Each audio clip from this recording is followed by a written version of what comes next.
Good morning, guys. You know what time it is. It's time for tactics. Hey, so it's early in the morning on Friday, December 4th, 2025.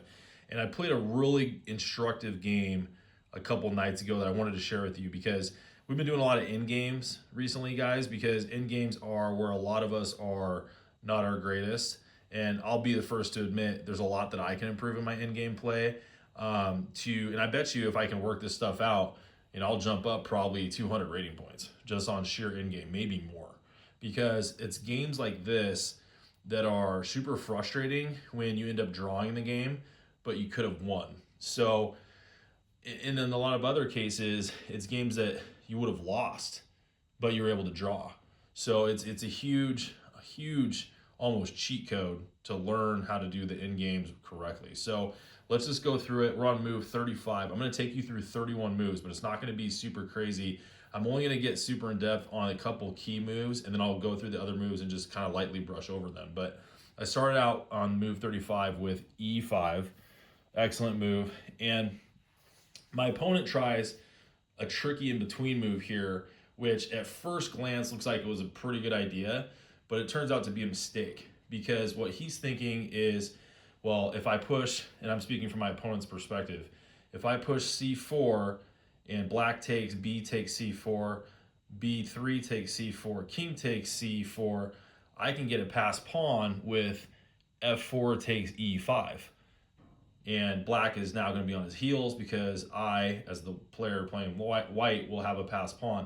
Well, the fallacy in that thinking is it's actually good for me if he does that. It's a mistake for white to do that because I can come back, easily stop that white pawn that would be on e5, defend my f5 pawn, and be able to wear him down. And actually, it's a huge mistake when he goes c4. And let's just go through it. So c4, b5 takes c4, b3 takes c4, king takes c4, and then this is his plan, f4 takes e5. Haha, I have a passed pawn. Well, pause your videos here, guys, and calculate the next 4 to 5 moves for black and white, assuming best moves are made, where black can get a major advantage.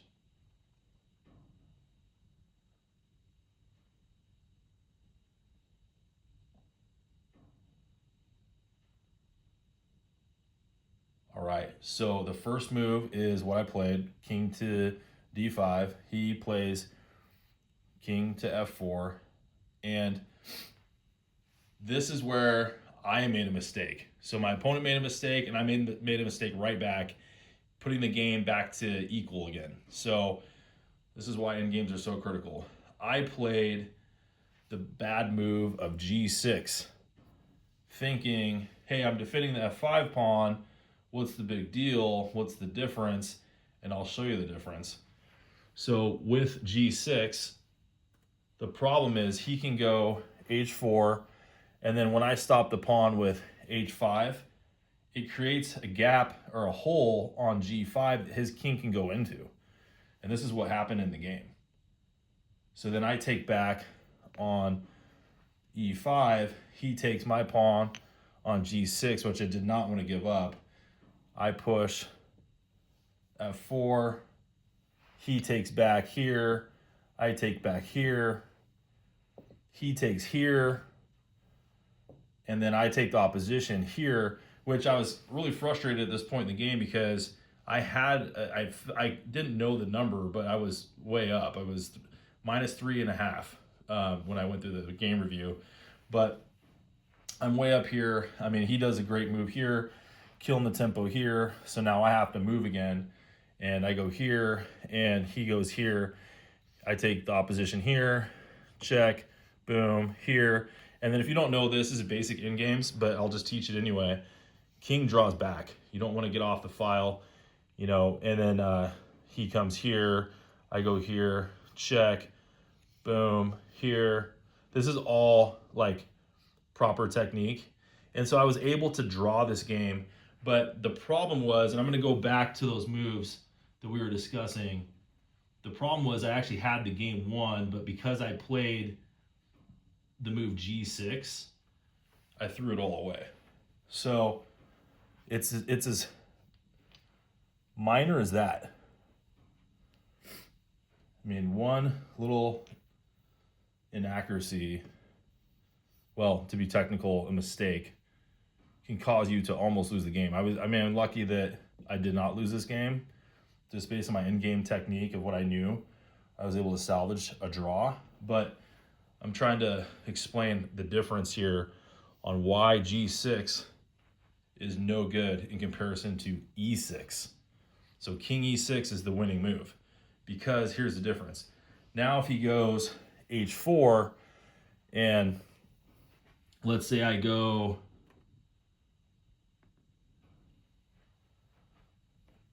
this is the move that I should play there.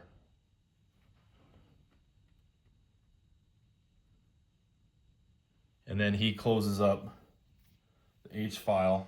I kill the tempo here with A3. And he comes back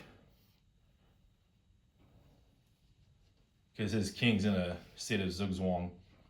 And now I take the pawn on E5. And this is a totally winning game for black, guys. So with as much in-game practice as I've been working on, I should have seen King E6 instead of G6. But I mean, that shows right there I got more work to do. And like I'm saying, like, if I can work this out, I mean, that's probably, I would think 200 to 300 rating points I could probably get figuring out just the little things in the end game. Because, you know, you get to these, you know, my opening play is pretty good, my middle game is strong, and my end game is definitely the weakest of the three. So if I can work this out, I think we got good things on the way. But anyway, guys, I hope this video helped you in a couple different ways for some of the lower rated players. Even the end part of the way the game ended up going, with it being a draw, knowing that the A and H pawns are the least important compared to the B through G pawns. So when I say that, like, you can draw the games easily with A and H pawns. And then you saw how I took the opposition there, and then I ended up taking his pawn on the H file. He thought he had time to go get my pawn on the A file. I was able to get back in time and just cover these two squares.